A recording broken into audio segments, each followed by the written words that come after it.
యారా హాస్టల్కి వెళ్ళాలి కదా, బస్సు బుక్ చేయనా? బస్సు వద్దు నాన్న, అందులో ఒక సీట్ బుక్ చేయ చాలు.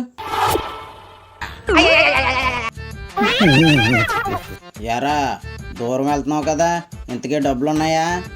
ఉన్నాయిలే నాన్న, అమ్మిచ్చింది. అయితే ఓ 200 క్వార్టర్ కొనుక్కోవాలి. ఏమే చెప్పండి. వీడికి ఆ పాకంలోనో సున్నుంలోనో జంతుకులు పెట్టవా? అవి అంటే వీడికి చాలా ఇష్టం. సొల్లు కాచుంటూ లట్లేసుకుంటూ మరి తింటాడు. అయ్యయ్యో, ఇంకా పెట్టలేదండి. పెట్టకో మనకే బొక్క. సరేనండి. నేను చూసింది చూస్తుంది అంత నిజమేనా? సర్లే గాని మేము లేము కదా అని హాస్టల్ దగ్గర ఎవరైనా అమ్మాయిలు గోకుతున్నావా? లేదు నాన్న, ఎవరిని గోకట్లేదు. యారా ఎందుకు గోకట్లేదు? గోకడానికి గోర్లేవు నాన్న అందుకు.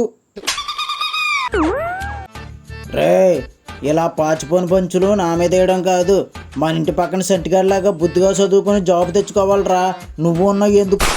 ముందా సెంటిగాని చంపి తప్పి మా బాబు మీద తోసేయాలి, దెబ్బకు దోలు తీరిపోద్ది. వచ్చిన ప్రతిసారి సెంటిని చంపేస్తున్నాడు.